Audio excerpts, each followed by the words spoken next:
This is Rock Talk with Mitch Lafon. Mitch Lafon. Welcome to this special YouTube edition of Rock Talk with Mitch Lafon. Joining me on this episode, it is longtime Ratt drummer Bobby Blotzer. And I'm going to spare you all the whole talk-up thing. We're just going to get right into this. I am presenting it to you absolutely unvarnished and unedited. I know by putting this interview up, it's going to get me in trouble with other band members. But listen, here's the fact, or here's the bottom line. First, I do interviews. That's what I do. And so, if it upsets somebody, I'm certainly sorry, but there is a story to be told, and I'm here to tell it.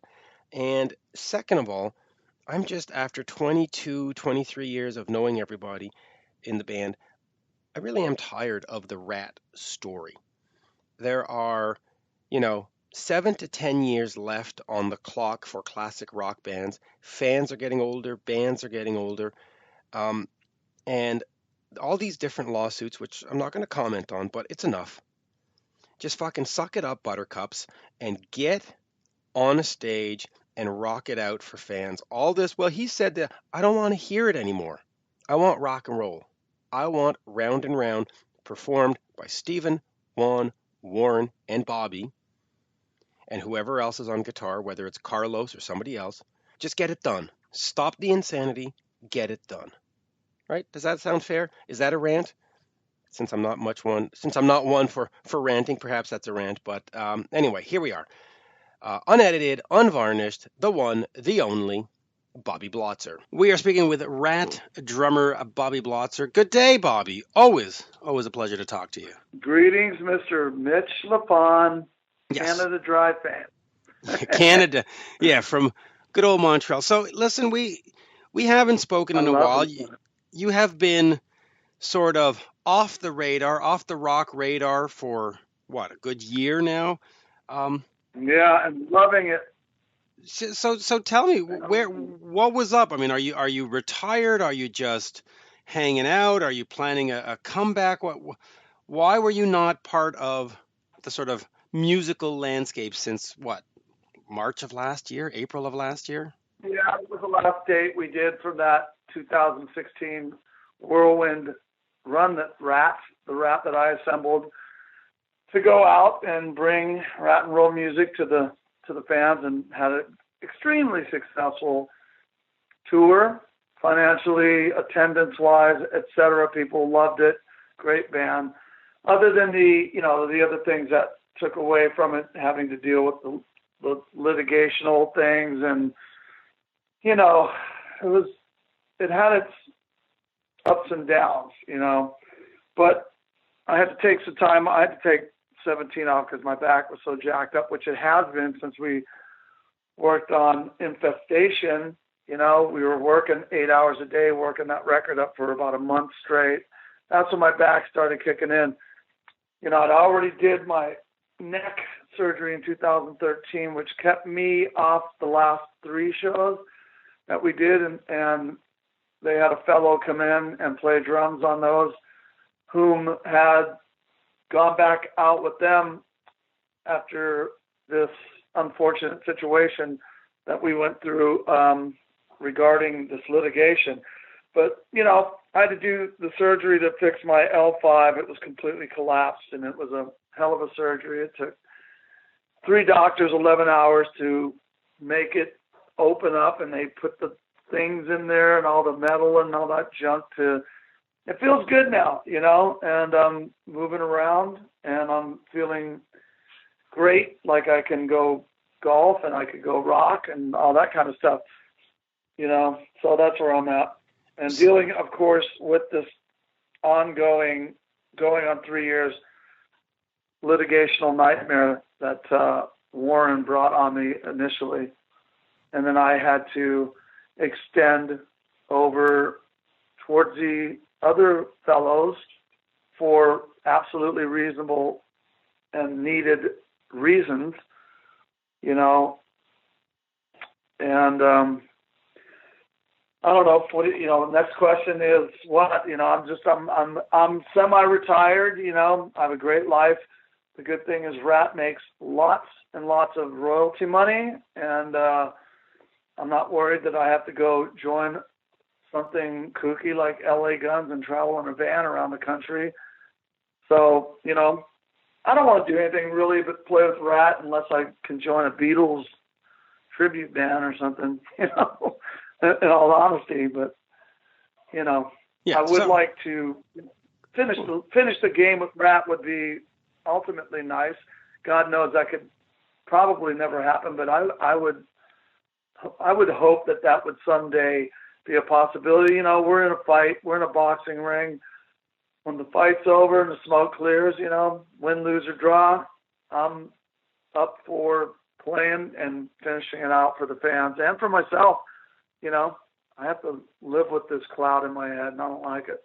Right, and I want to explore that because as we're talking, Out of the Cellar just had its 34th anniversary, and you look at the albums that you made and the singles that you've put out, whether it's Round and Round, and there's just such this rich heritage. And I want to talk about the album, but why can't you guys, just like Motley Crue, from what I've heard, they traveled on. Why can't you just get it together, get on a stage? You don't have to like each other. A lot of bands don't like each other, and just play for the fans, because it's not just this wussy music that we all forgot about. These are iconic songs that dot the musical landscape, especially the American musical landscape. Why can't we just get on a stage and say, okay, Juan, you stand over there, I'll drum over here, Steven, you go shake it over there, Warren over there. Let's give the fans what they really, really want. Well, that's funny. That's definitely a easily 15-minute description answer, to give the description, but I'll try and cut it down real quick. I'll tell you this straight out of the gate. Ratt should be doing that because, we had 5 arena headlining tours. Everybody knows generally the history of Ratt. And we have the catalogs, so we should be up on the A shelf. I think the main problem, and has always been, is, Stephen Piercy has been impossible to deal with. And not just him, but all of us were chiefs and no Indians. So, everybody had their ideas, and we tried to get people in and we had the agreement like, okay, when this person says this, it's not a voting scenario, we do it, we act on it. But immediately you get one of the most controlling father figures in his head, Warren DeMartini, that wanted to control everyone's life at home, on the road. And it just, there was just too much commotion, and at the end of every tour, Stephen was quitting. Warren wouldn't go out unless he got his way, and would, virtually try to, and this was his words, not mine, smoke me and Stephen out of the cave financially to get his way. And, it's a drag, dude, to do business with children like that think they're smart and businessmen, and they're so far from it. And that's about it. There's too many opinions. And then we brought, Juan back in this thing. I didn't. Stephen and Warren forced that on me. And I told them straight up, you do this, he will break the band up. He will send the band into Camp Chaos. They're no longer the 3 Blind Mice. They are Camp Chaos. And he did it. And, those guys were on strike for 5 years. That's why I went out and toured. That's old hat history. But, they don't. The reason I'm having this conversation, because I wasn't going to talk about this anymore. And this is it, man. This is the last one for me. Talk about this junk, pending what the outcome. And I have, Mr. Drew Sherman here, sitting here with me, my attorney. And he will give the legal lowdown on that. But I am sick of talking about it. And I thought I've been pretty nice. And I don't read, any of the sites and the shit talkers, and they talk about everybody bad, but they really get on me, I'm told. And it's like, whatever, it doesn't hurt me. I don't like it, but it doesn't, I'm not losing sleep over it. But it's more like it's like watching a movie and you got 15 minutes left of the movie and you're not getting to finish the goddamn movie. That's where my mentality is. But we're in this position, in this legal mess, that all of us can't just stop. It can't stop. It's a wheel that's turning that nobody can see, But until it But can't plays parties out. in a legal situation just sort of say, okay, we desist from all of this and let's just move on? Isn't there? I mean, can we just like sort of get Steven on the phone right now and say, okay, guys, let's come to an agreement and let's just move? Because the way I see it from a fan's perspective is that first of all, the fans are being denied the band. But the band is being denied millions of dollars. I mean, had you used the last 3 or 4 or 5 years to actually tour, you could probably be this summer. You'd most likely be on all the headline festivals or being part of the festivals in Europe. You probably would be, on the Scorpions tour or on the whatever of North America or opening for Ozzy again. And instead, we're just having these sort of silly discussions of, and I say silly for the fans' perspective of, well, he said, she said 20 years ago, and come on. I mean, Frankie Bonelli said it best. Okay, hold on. Yeah. Let me just say one thing. Right. I don't lie. Unlike those three guys, lie like a rug, and that's no BS. And first of all, you talk about Steven, he's the most unreasonable person that you can ever deal with. He's always, since I joined 37 years ago, been his own worst enemy. He has a good side. I've always said that. I appreciate Steven on a lot of levels. But he's done so much damage to not only himself physically, mentally, and to the band.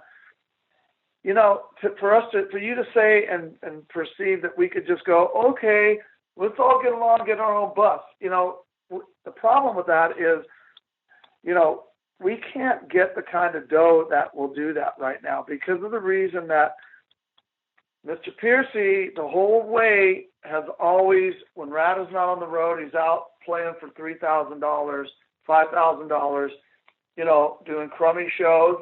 And the promoters are not willing to give, the high dollar that we command. They do, by and large, but it's a fight because, he's still out there competing against the mothership, his own bands, And, those guys went on strike, he and Juan. He's been wanting to get the name back. I was absolutely willing to give both those guys 25% of the name. I feel like I've told this story so many times I can't even tell it again. I said, take my ownership of the name. All I've wanted to do the whole time was tour. Our ex-manager, I forget his friggin' name. What the hell was his name? Rob Hoffman. Him and I talked daily for 2 years with each other and with those guys, trying to appease each other. Like I said, I offered my name. You can take the ownership of my name. I don't care. Me and Warren had 50% each of nothing. 100% of no touring is zero. So, the strike thing, and they were on to get the name, and Warren didn't want to give it to him, but yet he's suing me for going out on tour where he was making, the money that I was making, until, he's colluded with them and went out against his own company, which is still a solvent corporation here in California. WBS Inc. owns that trademark to Ratt. Okay, this thing's being litigated. That's the main reason I'm on this phone with you, is that people think that it's over. I keep hearing that. I see it occasionally. It comes across my news feed. It's not over, okay? They were given summary judgment, unbelievably so, and I'm going to let Drew take it from there because I'm so tired of talking about it. But I want to assure people right now, this thing is coming towards the end, but, they did not win this thing lock, stock, and barrel. And if they do, they do. I walk away, but right now we're in a position where none of us could say, fuck it. I'm out. You just can't do that. It's just in that legal shithole of it all, So with that being said, please direct some questions over to Drew so he can answer this comprehensively with a legal tongue that I don't really do that. You don't well, have. so. But before I get to Drew, I do, but he'll if I do that, he'll be punching me in the arm and not over here because I'm saying that's the wrong way. So with that being said, Mr. Drew Sherman, ladies and Germans. All right, good day, Drew. How are you? I'm doing well, Mitch. How are you doing? Good. I guess you're not going to answer my questions about out of the cellar. So, just no. So let me put it this way: why is it so difficult to get your client and the other guys of Ratt on a stage and doing what they do best for the fans? And I say what they do best because, again, you look at those albums, they are iconic. They capture, a moment in American history, American musical history that is second to none. Why can't we just get them out there doing it again? We've got 5 to 7 years before we're all too old to care. I as well as you I would love nothing more than to see all these guys get on the stage together and play, one last tour. I really would. The difficulty comes in where you have, as Bobby was talking about it, strong personalities on every side, demands made based on, perception of previous wrongs, and not willing to let go of grudges, really on behalf of, I think, a lot of the other guys. I mean, Bobby has been wanting to tour and do nothing other than tour for the last 5 years. And, Warren refused to tour. He didn't want to tour. The other guys made these crazy demands. And when I say crazy demands, I'm not being unreasonable. I'm saying they were not reasonable in their demands of what they wanted. Bobby was trying to give everything that he could, within reason, to get these guys to tour. And they didn't want to do so. And so, it is a lot of that, a lot of old wrongs or perception of old wrongs, grudges being held, and just unreasonableness. That's the reason why. And, they could. I mean, even while these litigations are going on, if they wanted to, they could go out and play, while the litigations are transpiring. The giving up the litigations, that's usually up to the plaintiff. Like, for example, as Bobby was saying, that Warren brought an action against him for, making money for the corporation that holds the trademarks to Ratt, which is in claiming that Bobby was being disloyal to the corporation, as well as unfairly competing with the corporation, which is an argument that I still cannot wrap my head around because it makes no sense whatsoever. Whereas apparently Warren thinks that, driving the corporation into bankruptcy and making no money for the corporation is somehow more loyal and not unfairly competing with WBS. So, it's kind of up to Warren if he wants to drop the litigation. That's his call. And, if they really wanted to, they could, but they've got to let go of these kind of unreasonable demands. Yeah, and of course, to be fair to those guys, this is sort of your side of the story and Bobby's side of the story. I don't know what their side is. I don't know if Warren drove it into bankruptcy or not. I can't, of course, vouch for that. But there's got to be a way, because I mean, what's sort of the end game? I mean, what does this litigation hope to achieve? Because I don't see a big pie at the end of this rainbow or a big pot of gold that you're all going to separate. It just seems that you're fighting over nothing, and that being a band would be a lot more productive. You know what? Well, first of all, Warren didn't drive it into bankruptcy, but he drove it into debt, and it was going that way. But here's the thing, is that I agree with you, but that's why for the last 5 years, Bobby's been wanting to go out and tour and bring the music to the fans, and he's been precluded from doing so by Warren, number one. Steven said that he had quit Ratt, and he was no longer wanting to play with Ratt, and he was retired and all that stuff. Apparently, he changed his mind at some point in time.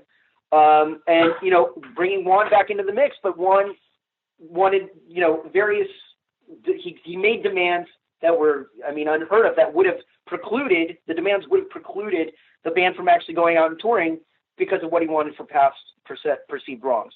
So, I hear you and I agree with you, but that's all that Bobby's been wanting to do, but he's been stopped from doing so by the others, really. Mostly by Warren, really. But now, of course, as well, hold on. yeah. Not by Warren. It really ended up, we were on such a roll with the band that I had put together, waiting for those guys to come back in the fold. It wasn't like I was like, okay, this is Ratt forever, but so many different bands have gone out the same way I did. I assembled a great band. We replicated the music great. Everybody knows that. They've seen the band live and they've seen the videos like yourself. So the judge and this is where this whole fall apart comes. But more than that, where does the fall apart come now with those guys? And all of a sudden Warren is tossed on his ass, and so I'm reading and hearing, my phone's getting blown up from people, which I predicted that they did that tour. They only did 22 shows or something. I knew it would just be pattern behavior and it would fall apart like a cheap suitcase, and now Carlos is out. The guy sitting in my seat's going to be gone. That's what somebody told me over the phone. And frankly, I heard Jakey Lee's in the band now, and something that's pretty intense for me is what I was told, the reason that Warren got clipped, because those guys, and Steven's an extreme paranoia factor person, hyper, has some thing that they think that there's some insidious actions from Warren with our publishing. We all get the publishing, everything from Ratt, we all split. So this is like news to me, like, okay, maybe now I have to dig into that with the lawyer. I mean, what is going on? I don't know. I'm only hearing what I'm being told. But it's pretty jacked up. Clearly everybody knows that. And it's sad. It hurts my feelings. Especially yesterday, like you're saying, with Out of the Cellar. I mean, I don't know. How much money do you think the Ratt brand has left on the table by not being a fearsome foursome that has been touring for the last 10 years together and making records? Do you think you've left 2 million, 3 million, 20 million? I mean, how much money has just been wasted or not, made? Well, tens of millions for sure. And if it was a solid unit, I'll just give you an example. You're talking about crew. Motley has Nikki, who leads that band, and we don't have a leader, Warren wants to think he's the leader. He's definitely can't lead a band. Steven obviously is not a leader. Juan, we all think we're leaders, and all I know is I see the way, and I implemented that on my tour in 2016 and brought that to a 7-figure situation and played a lot of big shows with a lot of the multi-platinum bands from the 80s, our friends and the other bands that were opening for us, because the name Ratt and the Ratt music stands up like that. So if we were together, and had our shit tight within the band, the sky's the limit is the way I always saw it. But, there was just so much coming to Steven. Every year would quit. And Warren didn't want to go out now, Bap, with that crazy voice of his. I mean, it was painfully hard. And any member that was in and out of that band, like the John Corabi and the Jizzy Pearls and the Robbie Cranes and that, they can attest to that, how hard it was for those guys would call me and I would give them the real answer, because they were getting wrong answers for dates and that sort of thing. They're, of course, at times trying to book wedding plans where they're calling me going, well, Warren and Steven saying we're not going. I go, trust me, these dates are booked, man. They're contracted. And they would come to fruition. But, I'm not the complete just savior of this, but I am the first one in line going, let's do it right and let's go. That's all I can say. And that's what I hope will happen. Now, I'll start wrapping up with these two questions. Where does that leave you? Because you said you wanted to get back with Ratt and you wanted to do that right, which I think you should, because as a fan, original is better. Listen, I still want Ace Frehley back in Kiss. Are you not going to play unless that happens, or are you going to say, okay, let me get my back in order, and then in 6 months from now, I will be out there touring as something? I mean, well, that's a good question, because yes to both of those. I am open-minded, even with all this, upheaval and some hatred in the way people are handling things. Them at me at them. But you know what? People have gotten over a lot bigger things than that in life. Countries and wars, they happen. But the big problem right now is what happened in that courtroom. Stevens just announced that he got the summary judgment. I'm going to let Drew explain what this nutty judge that we had do. Drew, tell them what this is, and so people understand this. Well, yeah, I mean, Bobby is ready to play now. His back is fine. He could play now if he was able, if the opportunity presented itself. But the powers that be, the judge who is ruling over two of the cases, the one dealing with the Juan Crucier and the one dealing with Stephen Piercy, has made rulings that are very, very afoul of the law. And in my opinion, it's because he is holding a political bias against Bobby, honestly.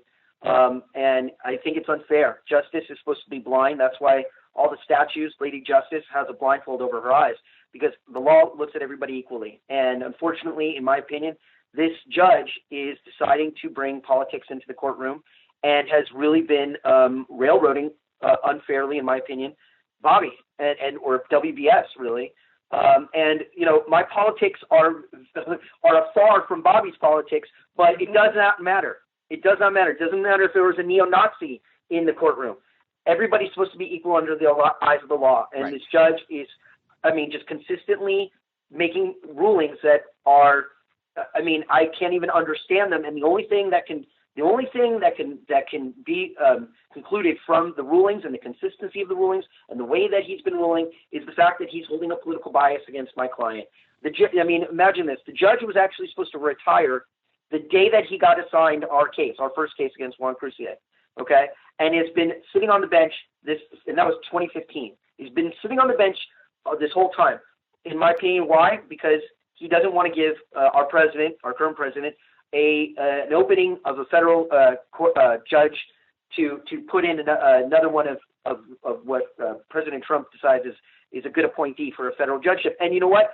I agree with the judge in that instance. That I don't agree with our president and the appointees that he's making right now. I don't. Yeah, Bobby has a different opinion. Right. But here's the thing: is that even if that is the case, you still got to be equal under the law. You still got to be blind justice. But that is really causing a problem in all this. Yeah. So, I was just going to say though, but speaking out against the judge and what's going to be a public broadcast, doesn't that prejudice your client? Doesn't that cause him, because a judge hears that, right? Mitch, ordinarily I would refrain from making such statements. I would agree with you. But here's the thing. He's already ruled, and he's already made it clear in my mind that, this is how he's going to rule, and this is the reasons why he's going to rule.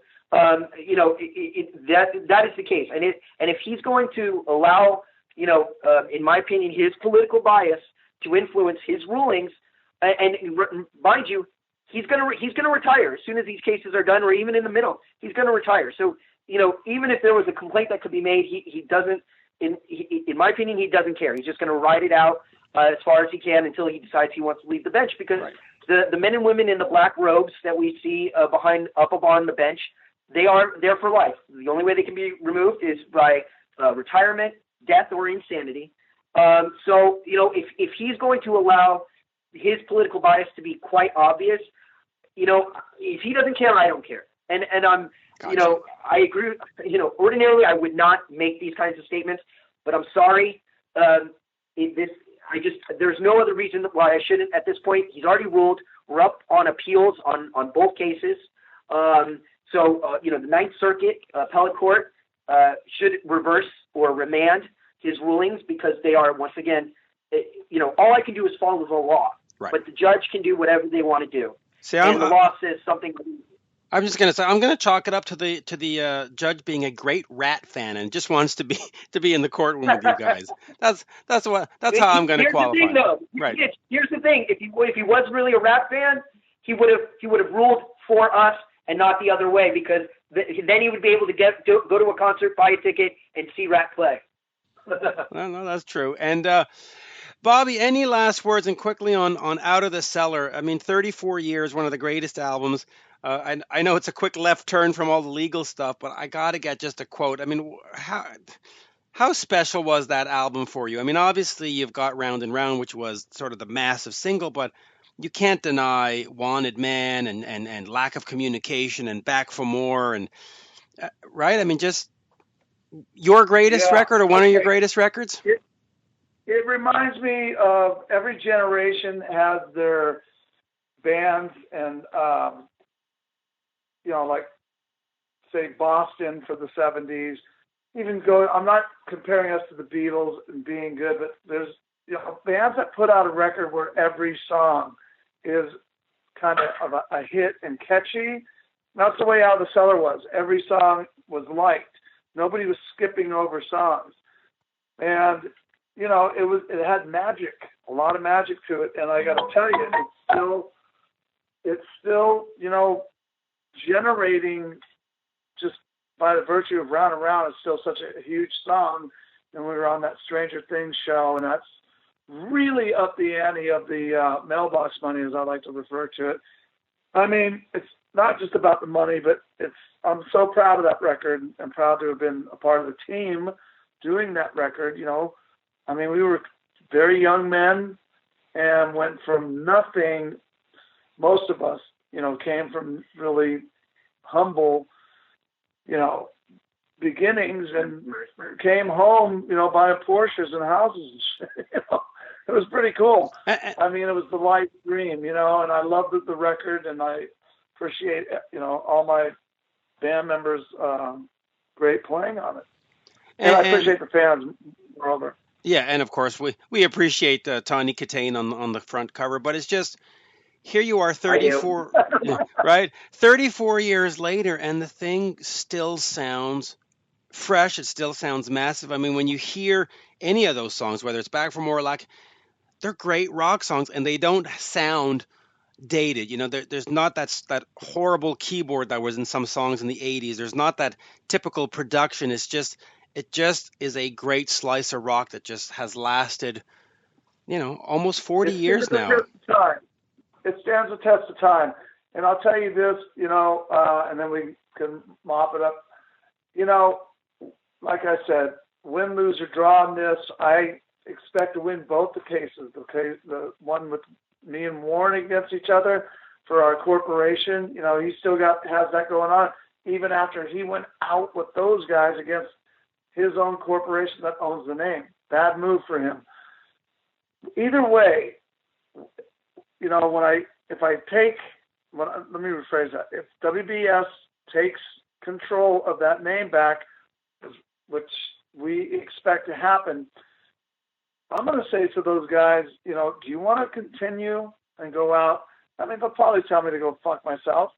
And great. All right. Then I will decide then if I'm going to reorganize the band that I had out there, who were very capable and easy to work with, musicians, and go out and tour. I know I could do it. I've done it. If we would have kept going, we would have really, we had a great year the first year out. The second would have been bigger. This one would have been huge. And there was no stupidity going on that prevented commerce from taking place and a fun tour. They didn't want to play until you played. Yeah, they didn't want to even go out. Those guys, that's the whole deception thing that drives me nuts. That people were like, oh, well, they didn't want to go because they hated Bobby. Yeah, but, that might be true. But I communicated with Steven. I communicated with Juan. Juan, couldn't get through to Warren because Warren didn't want to talk to him. He didn't talk to Steven. Look, it's an ugly. There was definitely a lack of communication. That is for sure. Right. Roger that. Yeah, and so let's just hope that we can figure this out because like I said, Frankie Bonelli in an interview was very clear. He said there's 5 to 7 years left before we all sort of fall off the cliff here. And come on, it's Well, Frankie's 68 years old. I'm 59, so maybe you've got 10. Guys like McCartney, as long as we're traveling.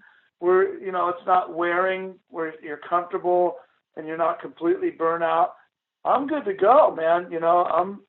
I've always been physically fit, athletic, and I got my stuff in check where I can perform. I'm playing the best I've ever played on that last tour, even with my back jacked up, But we'll see where things fall here soon with this, legality situation. Yeah. But moreover, my prediction is, which is happened with those cats, that it would implode. It did. What's going to happen now? You're going to have Juan and Steven both argue with each other as to who's going to be the band. Juan's going to want to use his cast of kooks. Steven's going to want to use his cast of characters. You know what I mean? And that's going to be. We'll see what happens with that. But it's unfortunate that the integrity of the name has been blemished across the board, and that shouldn't have happened. But it's been going on for many years. Not like it just started happening. Yeah, and it's unfortunate, but hopefully we can get back to that Infestation lineup, that album, that tour, that moment in time was fantastic for fans, and let's hope we get back to there. Bobby, always a pleasure. Drew, thank you again, and there we go. That is all, folks. Thank you, boys. Okay, well, thank you, Mitch. Thanks, Mitch, and Ratt and Roll, everybody out there. Sorry about the inconveniences. Ongoing BS. Yeah. Thank you, boys. Thank you. Cheers, mate. You're listening to Rock Talk with Mitch Lafon. Rock Talk.